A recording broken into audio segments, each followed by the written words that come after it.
இந்த வீடியோ பதிவு எதற்குன்னா, சென்ற வாரம் கொல்லிமலை பயணம் சென்றோம். அப்பொழுது எங்களுக்கு ஏற்பட்ட இனிமையான தருணங்களை இந்த வீடியோ மூலம் பகிர்ந்து கொள்ள வெளியிடப்படுகிறது. அற்புதமான இந்த கொல்லிமலை அழகு நிறைந்த மரங்களும் பசுமையான குளிர்ச்சியான பயணமாக எங்களுக்கு அமைந்தது. இப்பயணத்தில் கண்ணுக்கு எட்டிய தூரமெல்லாம் பசுமை, பறவைகளும் குரங்குகளும் சாலை ஓரத்தில் ஆங்காங்கே இருந்தன. இந்த பயணம்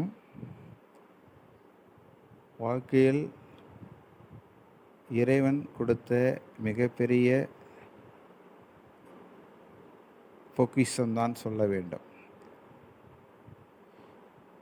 இன்னும் பசுமை மாறாத இடமாக இந்த கொல்லிமலை இருப்பதால் இங்கே நிறைய மூலிகைகளும்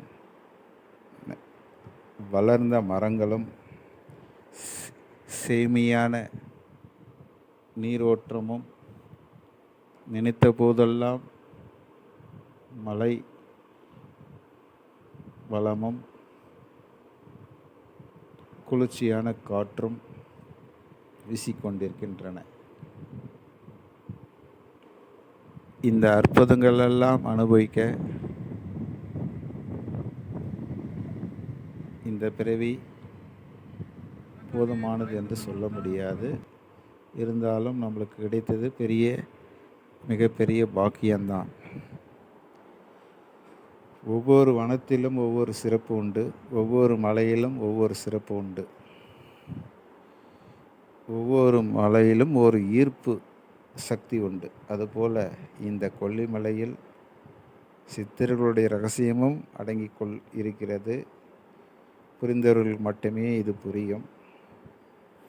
மற்றும் வாழ்க்கையில் எவ்வளோ பெரிய கஷ்டம் இருந்தாலும் இந்த மாதிரி மலையேற்றங்கள், இந்த பயணங்கள்லாம் மேற்கொள்ளும் போது தன்னையே மறந்து ஆனந்தமான ஒரு சூழ்நிலை உருவாகிறது.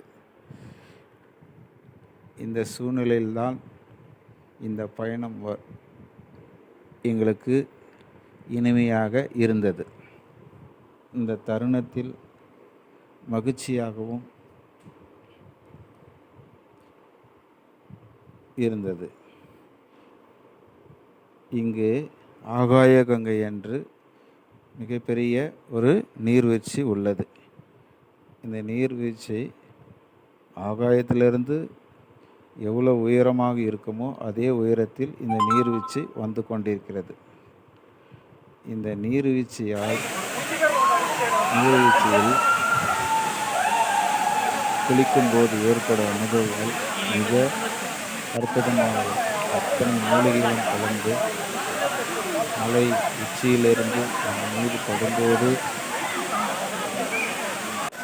அந்த நோயெல்லாம் துணியெல்லாம் ஓடி நம்மளுக்கு புது புத்துணர்ச்சி, உடம்பில் உள்ள வலியெல்லாம் பறந்து வரும். இதை முடித்துவிட்டு மேலே மறுபடியும் வந்து அரபலி ஈஸ்வரர் என்ற திருக்கோயிலும் உள்ளது. இக்கோவிலில் 18 சித்தர்களும் மகான்களும் தியான நிலையில் சூட்சும நிலையில் இருக்கிறார்கள். கோயில் தரிசனத்தை முடித்துவிட்டு அங்கிருந்து அருகில் உள்ள உணவகங்களில் சிறப்பான மூலிகை ரசங்கள் அறிந்துவிட்டு இங்கிருந்து எட்டுக்கை அம்மன் வனதேவதையாக வீற்றிருக்கும் வனதேவதை பார்க்க சென்றோம். இங்கிருந்து அந்த வனதேவதையினுடைய இடத்துக்கு செல்வதற்கு இரவு நேரமாகிவிட்டது. இருந்தாலும் அந்த வனதேவதையினுடைய தரிசனம் பாருங்கள், எவ்வளோ அற்புதமான தரிசனம் என்று. எங்களுக்கு கிடைத்தது மிகப்பெரிய பாக்கியமாக கருதுகிறோம். இந்த அம்மன் எல்லா வல்ல சக்தி கொண்டு 8 திக்கும் ஆளக்கூடிய சக்தியாக இருக்கிறாள். இந்த வனத்தில் உங்களுக்கும் இந்த வாய்ப்பு ஏற்பட்டால் கண்டிப்பாக சென்று இது போன்ற தரிசனங்களையும் இயற்கை சூழ்ந்த நீர்வீழ்ச்சியிலும் குளித்து விட்டு வாருங்கள். சிறப்பான ஒரு அனுபவமாக உங்களுக்கும் அமையும் என்று நம்புகின்றோம். அனைவருக்கும் நல்வாழ்க்கையும் அமைய வேண்டும் என்று இந்த 8 கை அம்மனை தரிசனம் பண்ணி வேண்டி வணங்குகின்றோம். நன்றி.